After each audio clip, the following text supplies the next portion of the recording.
14வது நாளாக தொடரும் hydro carbon திட்டத்திற்கு எதிரான போராட்டத்திற்கு ஆதரவு பெருகி வருகிறது. மாநிலத்தின் பல்வேறு இடங்களிலிருந்து புதுக்கோட்டை மாவட்டம் நெடுவாசலுக்கு போராட்டத்தில் பங்கேற்பதற்காக பலரும் வந்த வண்ணம் உள்ளனர்.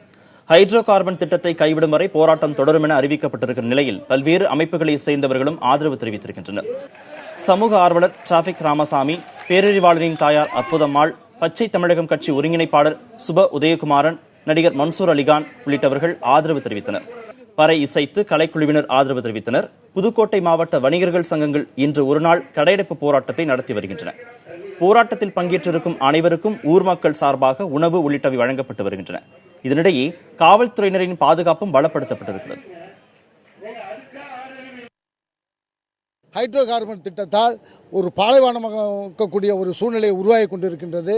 இதை மத்திய அரசு கொண்டு வருகின்றதால் புதுக்கோட்டை மாவட்ட வர்த்தக சங்கத்தின் சார்பாக விவசாயிகளுக்கு ஆதரவு அளிக்கின்ற விதமாகவும் கிட்டத்தட்ட ஒரு 15,000 வணிக பெருமக்கள் இன்றைய தினம் கடையை அடைத்து எங்களுடைய ஆதரவை வணிகர்களுக்கும் எதிர்ப்பை மத்திய அரசுக்கும் தெரிவித்துக் கொள்வோம். புதுக்கோட்டை மாவட்டத்தைச் சேர்ந்த அனைத்து வியாபாரிகளாகிய நாங்கள் இந்த கோரிக்கைகள் வெற்றி பெற வேண்டும், எங்களுடைய மண்ணை காப்பாற்ற வேண்டும், எங்களுக்கு உரிமை கிடைக்க வேண்டும், எங்கள் வாழ்வாதாரம் சிறப்படைய வேண்டும் என்று நாங்கள் எல்லாம் நினைத்து இன்றைய தினம் முழு அடைப்பு போராட்டத்திலே பங்கு பெற்று இந்த போராட்டம் வெற்றி பெறும் வரை ஓயமாட்டோம். நான் சென்னையில் வேளச்சேரியிலேருந்து வந்திருக்கிறேன்.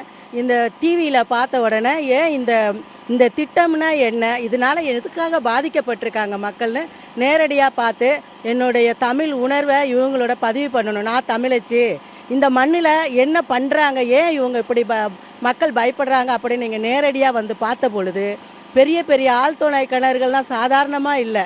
ஒரு 2 ஆள் சேர்ந்து கட்டி அணைக்கக்கூடிய ஒரு பைப்பை இறக்கி இருக்கிறாங்க. அது இல்லாமல் சுற்று வட்டாரத்தில் அந்த 4-5 ஏக்கரா மட்டும் அவங்க சொன்னாங்க. இல்லை, நான் வந்து பார்த்த பொழுது எந்த கருவேல செடி இருக்கக்கூடாதுன்னு சொல்லியிருக்காங்க. அந்த புதார்களை சுற்றி வச்சிருக்கிறாங்க. வச்சு அந்த அதிலிருந்து வந்திருக்கிற அந்த தண்ணி கூட கிடையாது, மழை தண்ணி. அதை லைட்டாக அப்படி கொஞ்சம் எடுத்து போட்டுட்டு கொளுத்தி போட்டால் எரியுது. இந்த மாதிரி அந்த ஒரு சின்ன இதுக்கே அவ்வளவு பவர் இருக்கும் பொழுது அதோடைய கழிவுகளை கொஞ்சம் கொட்டியிருக்காங்க. அதுக்கு ஒரு பெரிய தொட்டி அமைச்சிருக்கிறாங்க. அவர்கள் வந்து அந்த புழங்குறதுக்கு ஒரு பெரிய தொட்டி அமைச்சிருக்காங்க. சுற்று வட்டார அந்த நிலங்கள் பூரா பாதிச்சிருக்கு.